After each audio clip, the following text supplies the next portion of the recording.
Good evening and welcome to Deep Roots New Branches.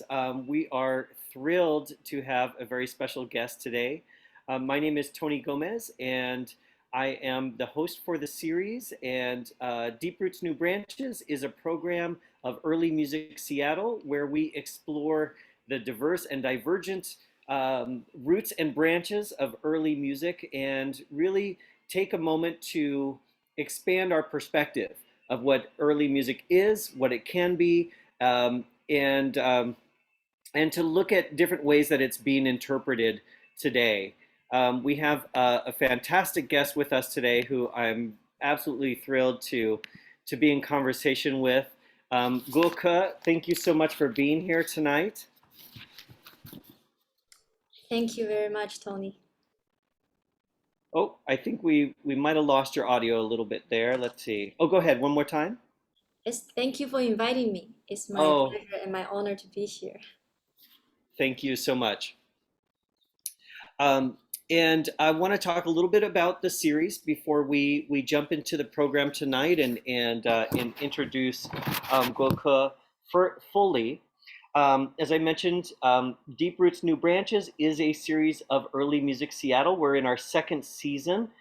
We started last year during pandemic time as a way for people to connect um, across the isolation of the pandemic and to also connect musically and culturally to explore the different ways that musical stories from around the globe intersect, not only today in the era of YouTube and globalization, but how there was actually an incredible exchange of ideas, music, thought, um, and scholarship and culture during what we would have termed the Middle Ages and then of course in the Renaissance and beyond. And for many of us who grew up with a very kind of specific or canonical or Western orientation of early music, this is also an opportunity to think more broadly, to think with a 360-degree lens. And so in the series, we've explored lots of different connections from the golden age of Islam to the African diaspora in the Americas, to tonight's topic, which is a very personalized topic, and that is the idea of a personal experience across music and across different times and places. Um, as always, if you have questions or comments, we welcome those very much as part of the program tonight. So please feel free to share your comments and questions in the chat, and we'll address them as we progress through the program tonight and then also at the end of the program. Um, what I would love to do now is to welcome once again Guoke, who is with us from Seattle, Washington, and is someone that I've had a chance to connect with through some mutual friends, specifically through a good friend who was a visiting artist, a visiting scholar at University of Washington, Paco Diez from Valladolid in Spain. And that's when Gokha and I met, and since then we've had an opportunity to connect around various types of music and various experiences of coming to know music and to practice music. And so, could I ask that we start off with a musical piece before we do the full introduction? Of course. Okay, I'm going to turn on my original sound. Okay. I'm going to play it before I say anything.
is a Chinese dizi piece called Kusushin.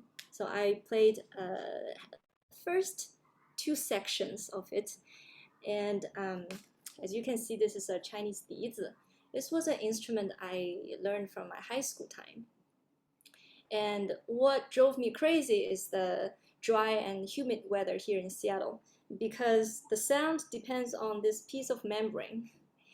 And this piece of membrane is very naughty a lot of times, and it doesn't cooperate when the humidity change, and I have to redo it. And that's the thing I found most unique about dizi, is that the sound completely rely on this piece of membrane that most people doesn't even know that exists. It's from the inner membrane of a flute, no, sorry, a bamboo. Thank you, and brava. Thank you so much for starting us off with some music.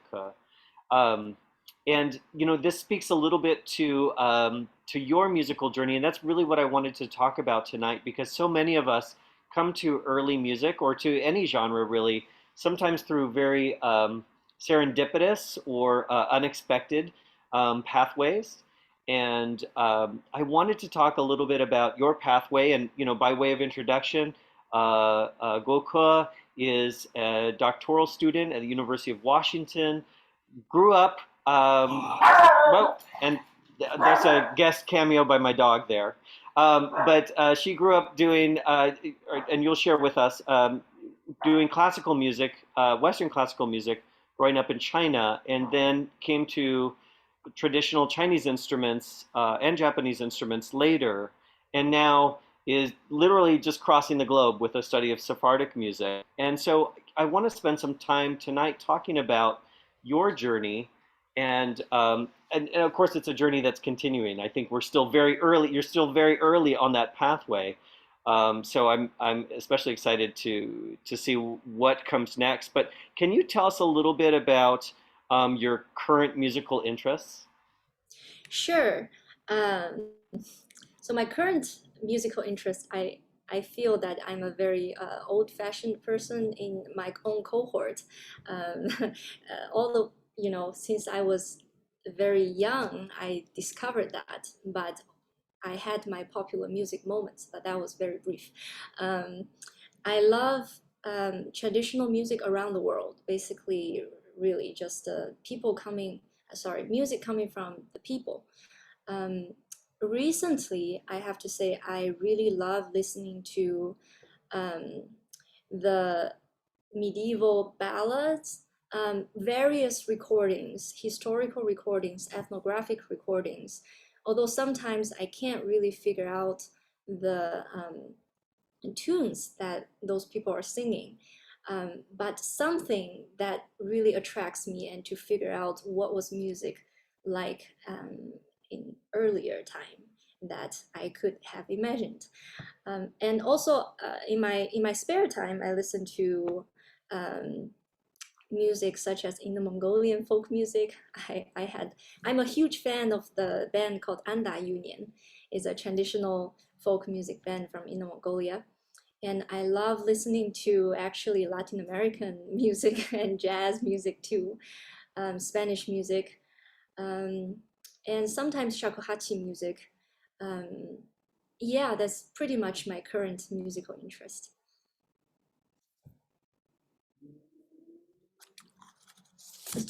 Sorry, Thank you so my much. speaker is Thank you so much for sharing or that. you were muted. I got it. Um, I'm also thinking about how when where you are now and how you started in music. I was wondering if while you're studying music and instruments from traditional and early music sources now, if you could share a little bit about your musical journey, how it began, and about your musical formation. Sure. So I began classical piano lessons when I was 4.5. My mom said it was purely voluntary. I believe her. um, and I started to sing when I started to talk, basically. And I was in a lot of singing competitions in choirs in the city that I grew up. in Wuhan and in Shenzhen in China. But my singing in very early ages were very much what we say the horrible Communist Party style. It's not very natural, but that was what we do, right? The hand has to be like this, and we have to sing in a certain way, and everything was very staged. And that sort of stuck with me for a long time. Even now, when I sing, when I perform, my mom will say, "Your hand looks weird. It should be here." I say, "Mom, let me have some freedom." um, but that was the music education in China. It was quite strict. It was very purposeful. But I love music. I mean, nothing took away my passion for music really. But when I grew up, I started to um, discover that I love composing. I love writing my own music, although my friends and family weren't really supportive of it because they were asking me, "What are you really writing? Are you writing pop songs or are you writing what?" They can't categorize it. And that confused me too. I asked myself, what am I writing? What am I doing? And I was very not confident about myself for a very long time. I think even now. My mom was a fan of classical music, Western classical music. She thinks it's the epitome of music, period. And she collects CDs, cassettes of Western classical music. But my dad had other musical interests. My dad listened to country music even. I didn't know what had happened, and he doesn't listen to it now, but he used to. Um, so that was quite of a mix. And when I was in high school, I remember going into some secret stores in our city where they kind of smuggle or something the disc from outside of China, and those discs are damaged, but they're not so damaged that they cannot be used, right? Partially can be used. So we would buy those very cheap price. And I remember I bought some CDs like the throat singers from the Russian Tuva Federation, Tuva region, things like that. And that really, really attracted me. I think that was the start of my interest in ethnomusicology, although I didn't know what I was getting into. Yeah, sometimes we don't know in that moment. But I find this very interesting how, your musical formation as a, as a young person had these different elements to it. Your mom's, very strong preference for Western classical music, your dad listening to country, and then the kind of the conventions, the performance conventions around music education, as you mentioned, that's party led essentially, um, in China, and so you're growing up, you're learning classical piano, you're learning voice, you're doing some composing on your own. At what point did you start to lean into traditional instruments like the dizi flute, or the erhu? Yeah, actually, it was because I was going to US for undergrad. So my family thinks that, oh, you need to bring something that's Chinese to the foreign countries, yes, that was why I learned Diez. And the reason why I chose Diez was because it's easy to bring it with me. It's the smallest instruments of all. Um, and I like it quite much. I kept playing it. I played in UCLA Chinese Music Ensemble, the Stanford Music Ensemble, Chinese Music Ensemble, collectively for almost 10 years. And I was always the dizi player. And I found playing dizi really helped me um, knowing my own breathing technique. And that helped my singing too. And then I learned erhu because when I was in the Chinese music ensemble, I wanted to learn erhu, but no one teach me. They always say, "You are the dizi player. Go you play with dizi. Don't play our erhu." And so I never had class until many years later. I finally found a teacher, and I learned it seriously with her for 2 years. and erhu is one of the most difficult instruments I've ever encountered. After 2 years, I still sound like horrible. Well, and I think that's, I, I think it's important, especially for audiences and also for performers, for all of us to experience music as a learning process. And I think it's in some ways kind of the antithesis of that sense of super polished performance is to be able to put ourselves out there with instruments that we're learning.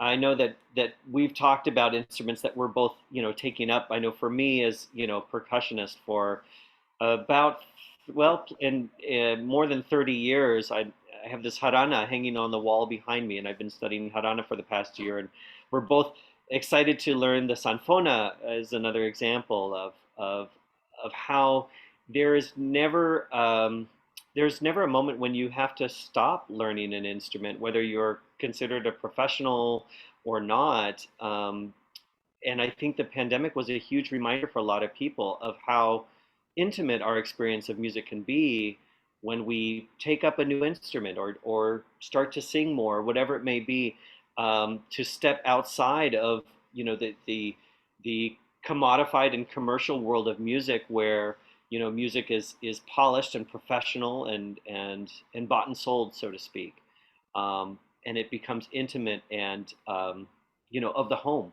really. Um, Yes. I have to add that after I came out of China, I I feel more close to Chinese music, ironically. And learning music in Western institutions made me realize how westernized Chinese music is right now. And that's partially the reason why I started to learn shakuhachi, because I believe that it carries the spirit of earlier music that came from China and went to Japan and was preserved there but disappeared in China. And that there's a couple of things I want to talk about that I think you're bringing up some really interesting points. One of this idea of when we step away from something, our sense of longing or our sense of interest in it can grow. And um, and I'm curious, how did you first notice that you had a greater interest in Chinese music, once you were in the state? How did it pop up? How did it show up?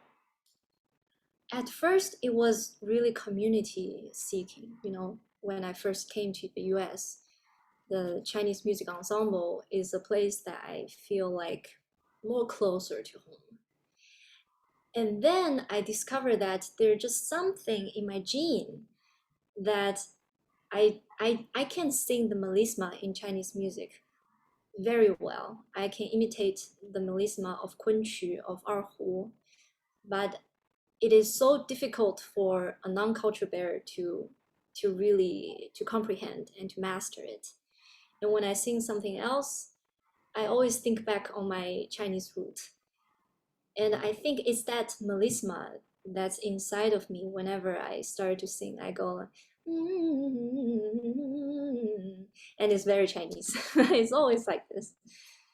And for those who aren't familiar with the term melisma, the kind of variation of tone, yes?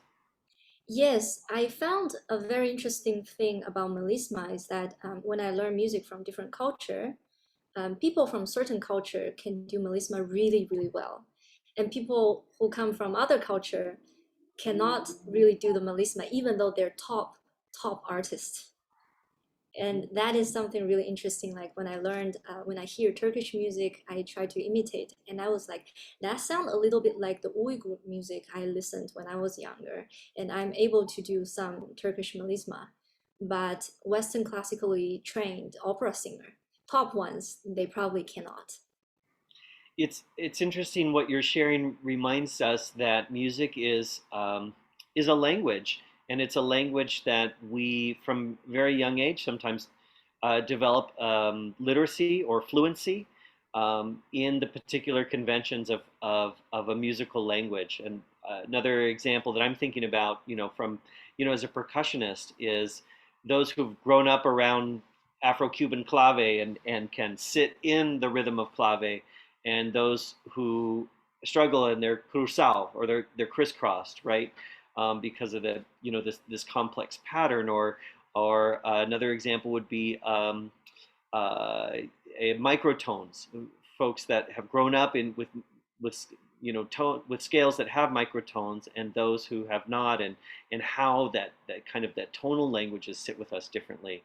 And I think it's really beautiful that for you, as you've gone to different parts of the world, you've been able to take this vocal technique, or really melodic technique of melisma, as something that is musical and professional for you, but also very intimate and very centering for you in terms of a context, a cultural context, and a cultural um, centering of identity.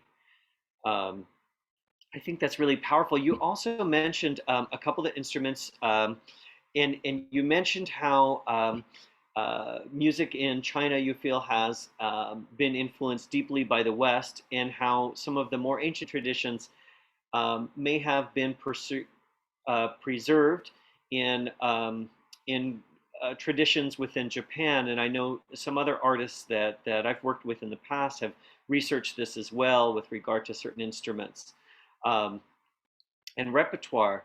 Um, and you also you've mentioned a couple instruments tonight, the erhu and the shakuhachi. And I'm wondering if you could take a moment to introduce those instruments to us tonight. Of course, yes. Speaking of the microtone, I think one of the most the biggest challenge I had when learning shakuhachi was to accept the pitch height, because in my head there's a map of do re mi fa sol la ti do, and we always want to match it, right? And we always want to make sense of it in terms of solfege. As a singer in the choir, as a classically trained pianist, but these instruments really have its own soul, and each shakuhachi has its own sound. When I play with my teacher, Dr. Chris Mao, who's a doshu master in shakuhachi, he took 20 years studying in Japan. And he told me, you just have to accept it and let go of your own prejudice of it. It took me 2 years to really accept it. Last week, I was listening to him and I said, I think I finally accept this is the way to go. I don't think it's weird anymore. But it was weird to me in the beginning. Yeah. And And once I think I can accept it, the music flows in me much better. and that again I think illustrates this idea of how we have a fluency in one musical language, and we're native speakers, so to speak, of one musical language, but in another we're language learners. And so conventions may feel strange to us initially, until we really immerse ourselves in that musical language, and the conventions of that musical story. Um, Yeah. and so, could we hear a little bit of the shakuhachi? Yes, I'll try my best. This webinar got me very excited, and usually when I'm excited, I can't play it well. It's really, it's blowing zen, is what I think. Sometimes I'm more anxious than the other time, and by playing shakuhachi, I can feel it. So this is made of a piece of bamboo cut from the root, and it's called shakuhachi because it's 1 feet and 1 foot and 8 inches. That's what shakuhachi means. It has to be this length, and it has to contain 1, 2, 3, 4, 5, 6, 7 nod, and it has 5 holes. Um, so I'm going to play a piece called Honte Choshi. Is usually is the opening piece that people practice. Every level of shakuhachi player play this, but in different ways, of course. So I have to say that the style that I'm learning is claimed to be one of the most early style of shakuhachi, called the Myoan style. And later, shakuhachi developed also to fit more in tune with the Western music and play with ensemble. And there goes the Tozan style and the Kinko style. Those are the most popular style. So our Myoan style is considered to be the primitive ones.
It concludes the opening practice. Brava. Thank you so much, Ke. Um, and I think, one of the very special things about tonight's conversation is that, this isn't a conversation again of a journey that's been finished, a story that has closed. This is a conversation about the process of discovering anew music that has traditional roots, that has ancient roots, early roots. And so, as we continue the conversation, I want to invite viewers to share with us, how is it that you came to early music? What is your story of connection to early music? And where do you hope to go next? Um, and share that in the chat with us as Ke and I continue our conversation. Um, so you have, uh, again, starting with classical piano and voice, and then taking up the dizi, Chinese traditional flute, membrane flute, and the erhu, and the shakuhachi. Oh, I would love for you to share the erhu as well. Oh, Can we yes, do that yes. now? Yes, yes. Thank you for reminding me. Yeah. Okay.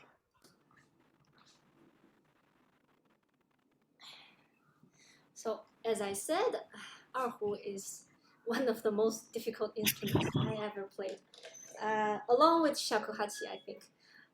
It took me a long time to make it sound, shakuhachi, I mean. And erhu, I'm going to explain a little bit its construct. It's a two-string fiddle with a sound box, and the head is covered with python skin. You know, when I when I bought the erhu here, my friend asked me, "How did you ship it here?" I said, "Well, I carried it with me on the airplane." He said, "No wonder, because his erhu he ordered from online, but the wildlife protection took out the sound box and sent him two sticks." That's that was his erhu, because this was python skin. And this bow is made of, I think, traditionally horse tail hair. And of course, this instrument were improved in the 1960s in China to fit more into the Western musical instruments. normality, you know. And there's Originally, I think 100 years ago, the string was made from animal or silk. Yes, it was made from silk. See, sorry. I was going to mention that that there's a direct connection too to the early music of the West in the idea of a spike fiddle, and now people when they think of violins and as the modern version of a fiddle, it's held here in the West, but this idea of a spike fiddle is something that moved back and forth across the Silk Road historically and had different iterations in different ends of the Silk Road, stretching not only from China to the Middle East, but across North Africa, um, and over to the western side, the Atlantic coast of Morocco and Spain. Yes, indeed. And the name erhu, means two. It means the two strings, and hu means a family of instruments called hu qin. Hu itself actually refers to foreigners come from the West in Chinese. So it's pretty sure that this instrument come from the Middle East in the ancient time along the Silk Road. And there are different hu qin with different pitch height. This one is the most common one. And it has two string. The bow is stuck in between. I cannot take the bow out unless I restring this instrument. The bow will always be stuck inside. And let's see, there's no board, fingerboard or anything, so our finger just hang in the air. And so that it gives this very smooth sound to imitate voice, really. Like, yeah, you can do that, and the horse.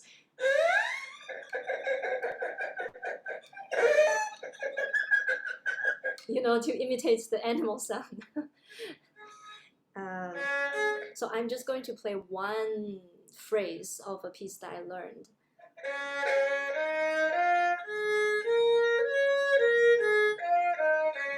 That's usually the scale that we play.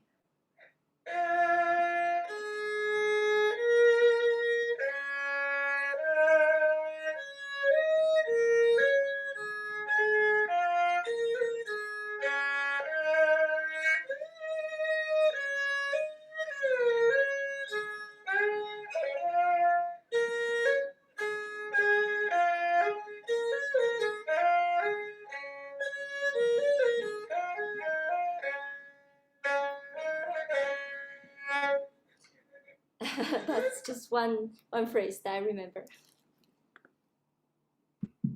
Excellent, excellent.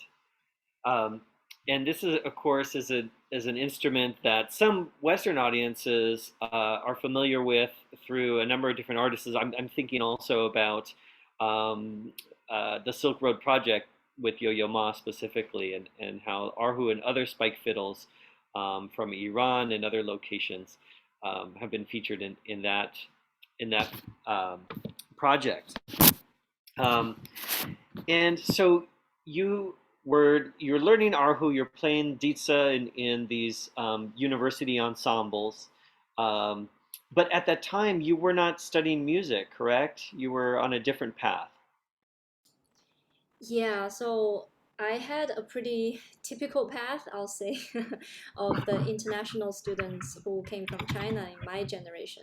We came to the US studying science or engineering, partially because of our, um, how do I say, our uh, miedo. uh, what's the English word for miedo? Tengo miedo. Like fear? Fear, sorry. My fear for English, my fear for reading and writing. And I was a math major. I was not very talented in math, but I can do everything perfectly just to do it. But as I got into higher level math, I realized that I don't have the talent. I spent hours and hours and just trying to memorize the steps of proving a formula, but I have no interest in it. and taking those classes was really a torture for me.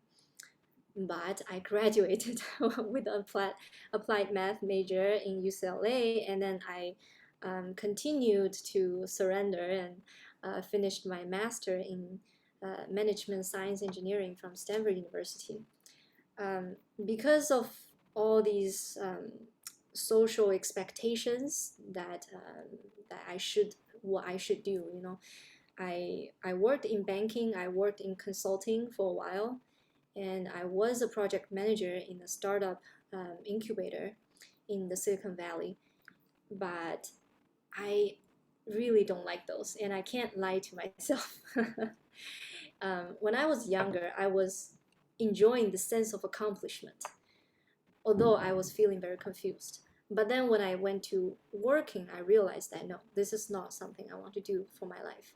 So I restarted and I went to take classes from different places, trying to think really what can I do? What should I do in music?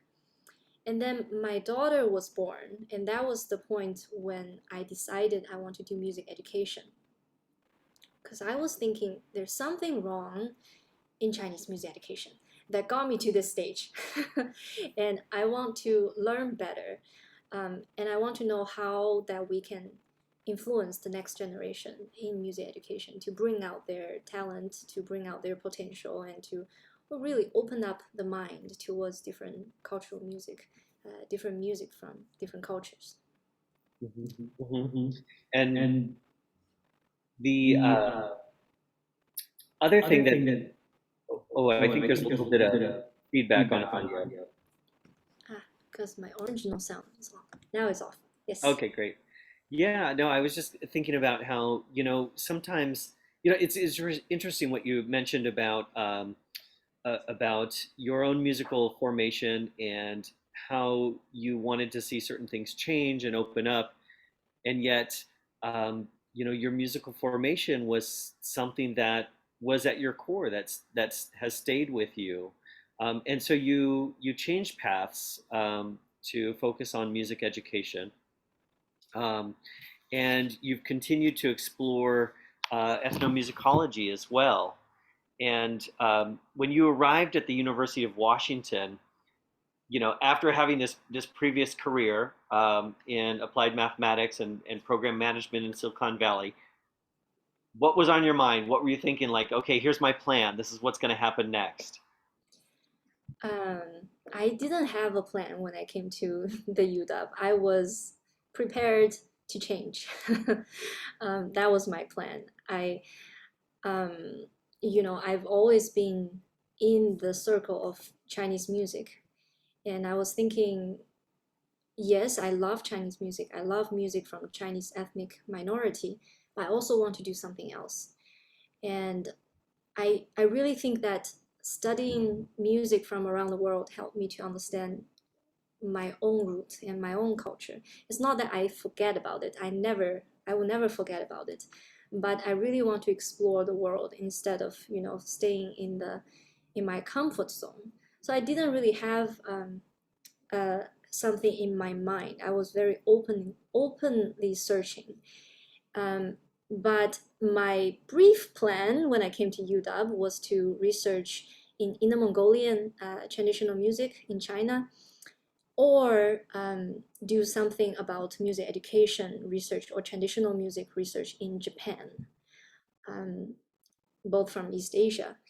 Um, and then the COVID happened. It was a big change in my life because I can't go back to China, and the political complication in Inner Mongolia made my plan not feasible anymore.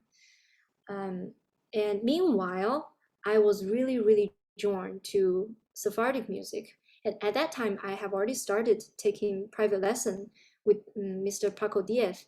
And actually, this has to thank to COVID because he has his performance quite filled in his schedule. If it's not for COVID, he wouldn't have time to give me private lesson. So it was the time of the COVID, and he said, "Why not? Let's do it." So we did it through FaceTime, and we worked intensively for a few months.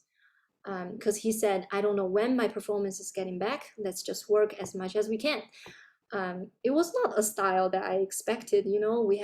I expected the weekly lessons, but it was every day, 2 hours. And I said, oh my gosh, it was a lot.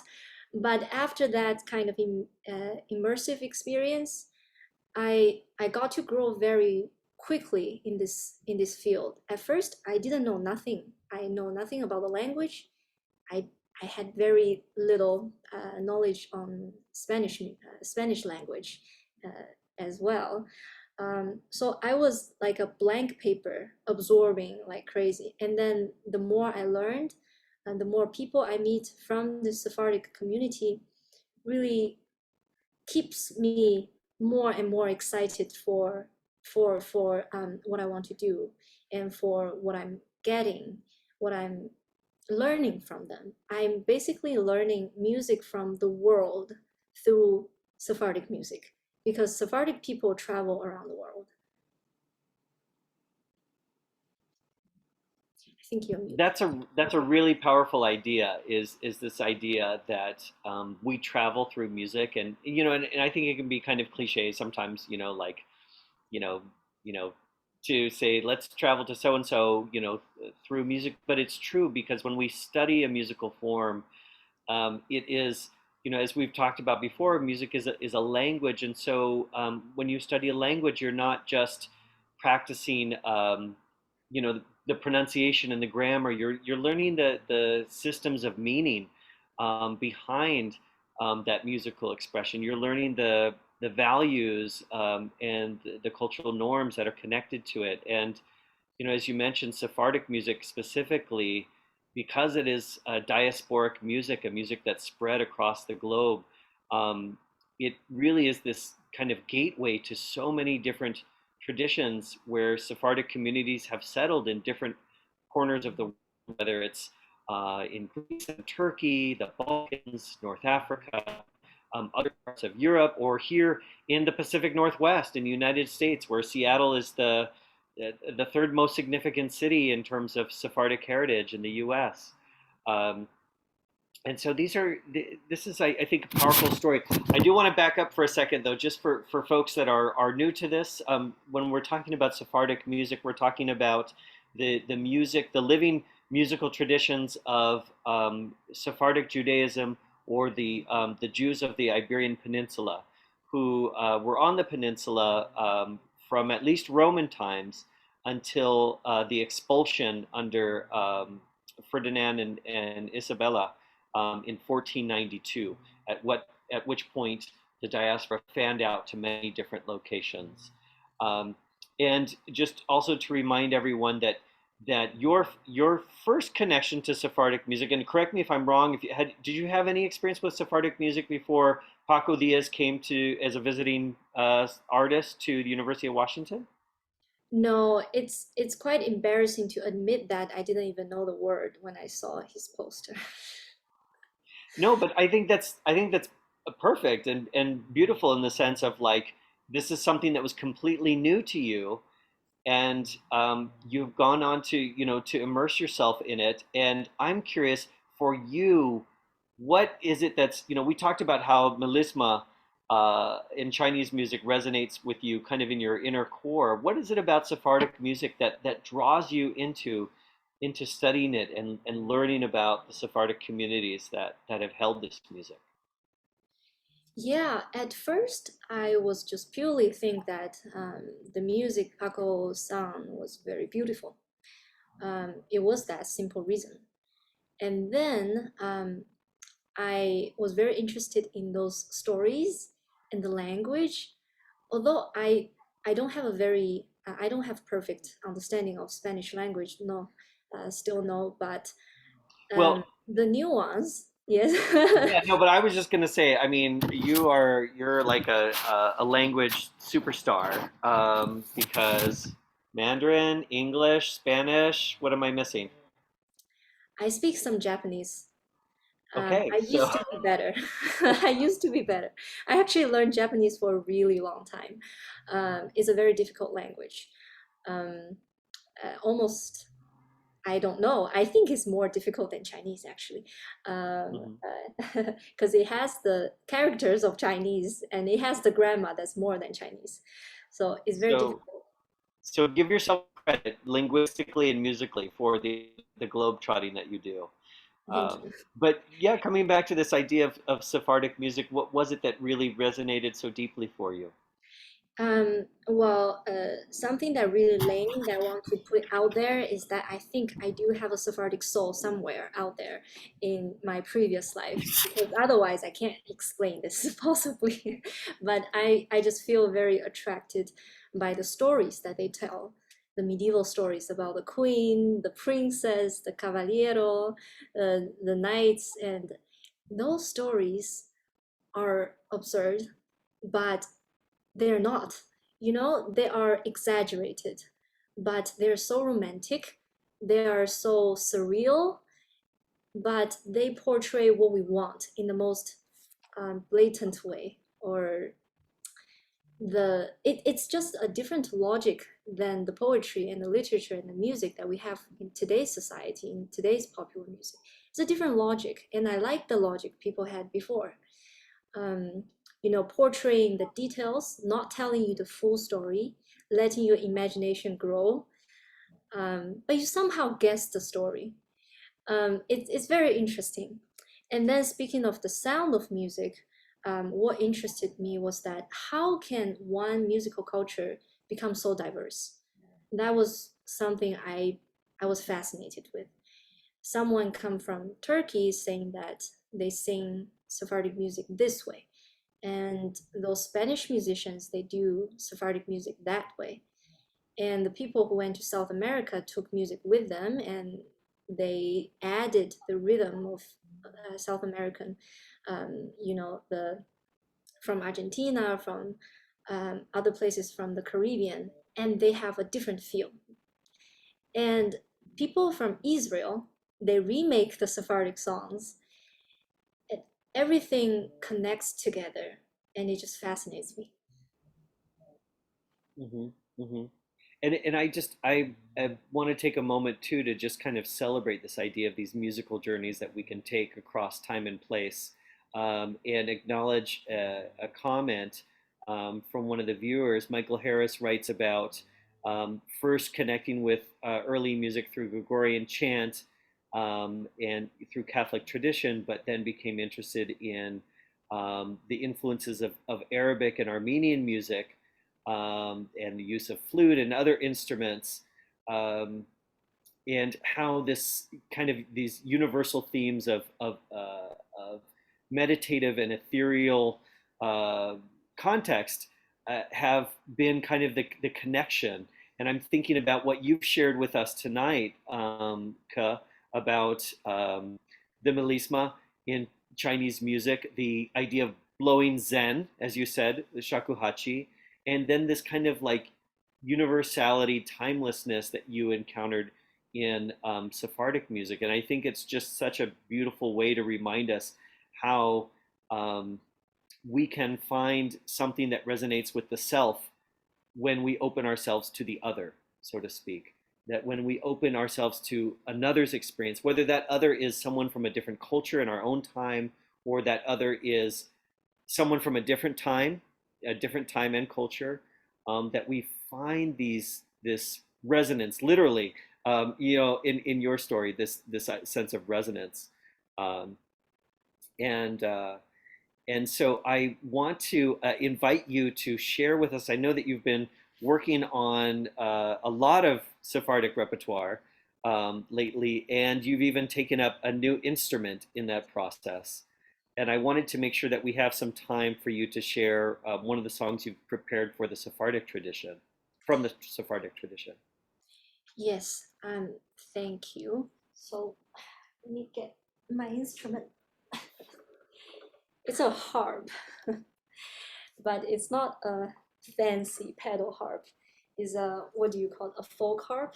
I don't even have the one to change the half step. I have to tune it because we are starving musicians. We don't have budgets. Until I get better, I'll get a better harp. But this song, Los Bilbilicos, that I prepared. It's one of the songs that every community, every Sephardic community play across the world. But the earliest recording, audio recording that we can find comes from the Ottoman Empire in Turkey, 1906, around that time. And my version adopted a little bit of that. Of course, it's completely different in a completely different cultural setting as well. The song Los Bibliicos talks about the suffering of lover sitting under the tree. The tree has roses, it blossomed in the month of May. And the birds, Los Bibliicos, is actually a Turkish word for the nightingale, I think, or some singing bird, if not nightingale. I believe it's nightingale. No, it cannot be nightingale because it's daytime and people are sitting under the tree. It's a singing bird, Los Bibliicos, that people sing all the time to portray, to represent the love. In this case, the bird represents the love. The love comes to save them, and the love fly away after a few minutes and leave them in suffer.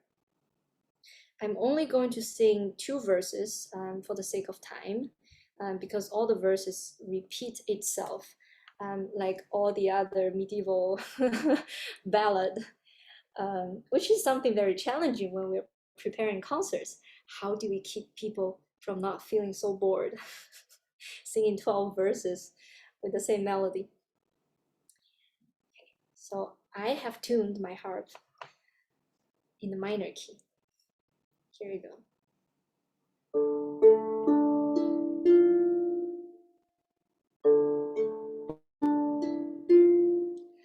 La rosa florece hoy en el mes de mayo. Mi alma se oscurece, friéndose el lunar. Mi alma se oscurece, friéndose el lunar.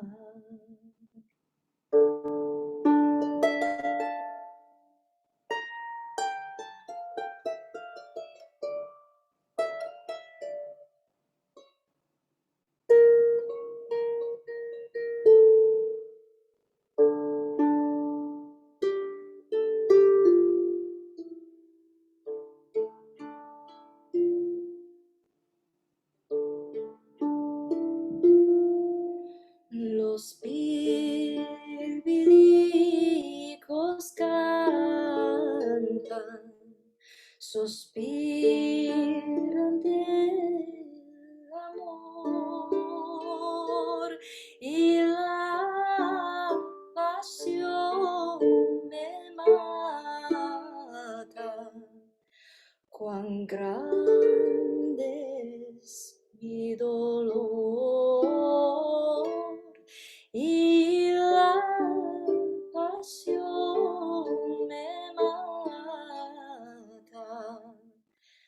Cuán grande es mi dolor.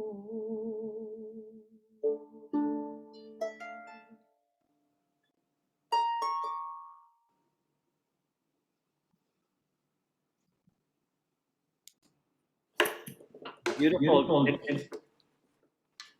Thank you. Congratulations.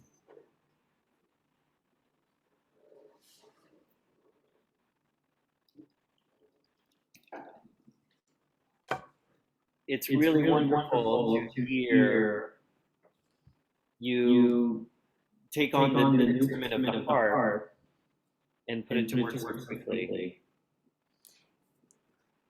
I've been practicing really hard for our concerts that's coming next month.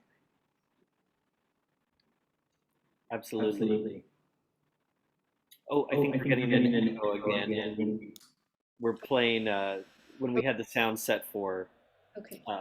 the instruments. So just to our viewers, just to let you know, we're changing the audio settings when we're sharing the instruments, and so I think we've got that all set. But I think it's really one of the reasons that I wanted to talk to you, Goka, tonight on this series is because sometimes we put early music on a pedestal and we see it as this unchanging, unchangeable thing that existed in the past, and we don't really acknowledge how it is still very much alive based on how we experience it, how we learn it, and how we engage with it.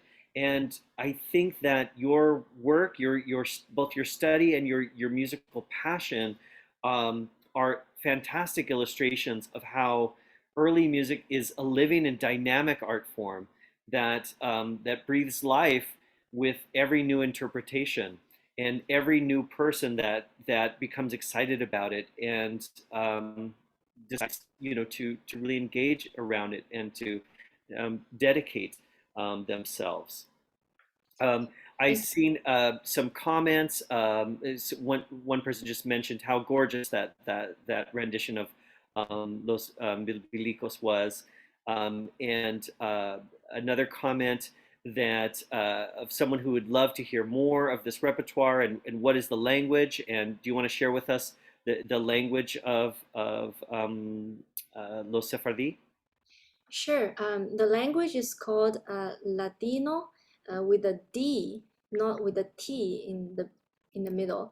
And also, some people would prefer to call it Judeo-Espanol or Judaismo. It's the language that the Sephardic Jews took with them when they left the Iberian Peninsula. So it's very close to Castellano in the Middle Ages, but with vocabularies from Hebrew, from Arab, um, and from other places, after they went to travel in other places. I think in 19th century, a lot of French vocabularies were added in. But traditionally, if you know, Yiddish is also a little in a similar situation, is that although these language, Yiddish, Ladino, Hebrew, they're all written in Hebrew alphabet. Um, the sound is completely different. Yiddish sounds like German. Judeo-Espanol sounds like Spanish. But the written form is actually in Hebrew alphabet. So this was something really fascinating when I started to learn Ladino. I learned the Hebrew alphabet. And then I thought I can learn Hebrew, but I failed.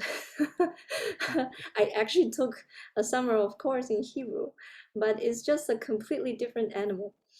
Um, and the language of Ladino is severely endangered because people who spoke it from their birth are at quite a senior age right now, and their children, a lot of them lost this language already.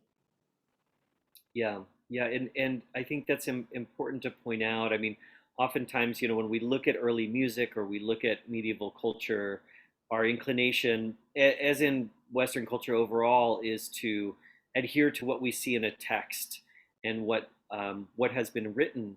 But Ladino is a prime example of a medieval cultural form that is a living form that lives on the tongue as much as it does on the written page.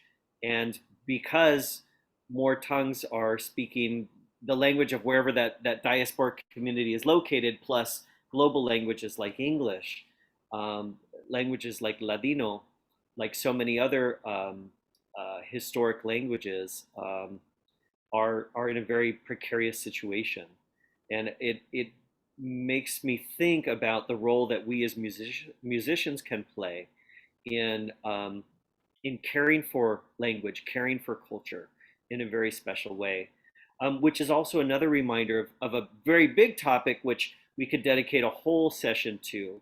Um, and I actually want to just touch on briefly is this idea of how do we, as people who are pursuing musical traditions that may or may not be our own, so to speak, that aren't necessarily part of our own community or family identity, what do you find are best practices for how to approach that music and to, to eventually share that music um, in a way that is respectful and thoughtful of the the mother culture that it's from? Yeah, I have been thinking about this a lot since my dissertation will be largely on this topic. But I don't have a theory yet, although I would love to find a theory for it. It seems to me is quite like the world we live in. It's a pure chaos, right? It's interconnected in so many different levels. It's like everything is connected to another thing and another thing and another thing, and this web never ceased to exist. And our ancestors travel around the world. Our blood carry so many different type of gene from different ethnic groups, and our musical journey had been so different from this internet. You open up YouTube and you listen to, whoa, this music I've never listened to, and then you draw into it, and then that becomes part of you. I'll say, because recently I've been observing my daughter a little bit in her treasure collecting box. And I opened her box. I was like, what is this? A piece of stone, a piece of coin, an acorn cap, a pony, tiny one from I don't know where, a piece of clay. Our musical identity is like that. We pick up whatever we see and we like, although it may mean nothing to others, but it's our own treasure box. And it's difficult to define who we are in identity. And thus, I think there's no reason for us to judge others in their musical choice, and for us to interpret music that doesn't come from our own culture. Of course, we're facing the risk. We're always facing the risk. And there's no universal guideline of how to avoid making people upset. It's just not possible. Unfortunately, I hope I know how. But I think one thing that I think is really important, no matter what, is really to credit the source that we got it from, and to thank our teachers where we learned it. And for that, I want to thank my current teacher, Dr. Chris Mao for Shakuhachi, Paco Diez for Sephardic music, Marina Albero for teaching me Spanish and Latin American style piano, and all my professors in University of Washington. Absolutely. Absolutely. I think that's a powerful reminder that, that when we're entrusted with a musical tradition, it is important to, just as one would do in an academic setting, cite your sources, right? Reference, where you have encountered knowledge that has come before you, and to acknowledge the communities that have tended and cared for these traditions over many generations, over millennia.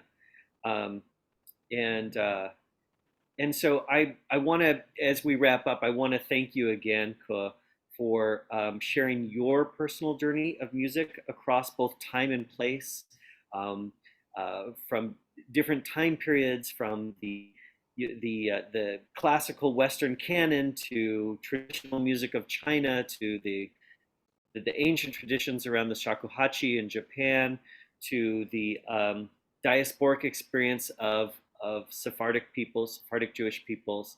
Um, I think it's a really exciting story, and I think it's your story acts as an invitation to the rest of us to think about what are the ways that we can explore experiences that are different from our own, and in that process recognize and acknowledge what is different, but also find those kernels of universality, those kernels that we can empathize with and carry and care for in many different ways. So thank you so much, Guoke, for being here with us tonight and sharing your musical journey with us. Um, Thank you very any much. Absolutely. Anything else you want to share with us, or kind of a preview of what might be next on your musical journey, where the road may take you next? Something that I really think I'm lacking is rhythm. Uh, so I've been working with Marina Albero on the rhythm a lot recently. And that's something I feel that our East Asian really don't have a good sense of rhythm, or we thought we don't have a good sense of rhythm. But our music really doesn't focus on rhythm. It focuses on the linear melody and the melisma, and that's something I really want to learn. Some percussion and some rhythm. And, you know. I might know a couple resources for you in that department, so I'll be happy to help you with that Thank you. pursuit. But really admire the way that you have followed your passions and found different ways to connect to different musical and cultural traditions. And I want to thank you. I want to thank all our viewers for tuning in tonight. We'll be back in November with another Deep Roots New Branches program. Also, just a reminder that you can view all past programs at earlymusicseattle.org. We want to thank the team at Early Music Seattle for sponsoring the series and really making a strong commitment in terms of resources and programming to explore the multiplicity of early music traditions, to step outside of the conventional notion of early music in a way that is radically open and inclusive. And I think that's a powerful investment that I hope that communities will continue to participate in. So thanks to everyone, and thank you again, Ke Guo, for sharing with us tonight. We'll see you all next time. Thank you. Bye bye.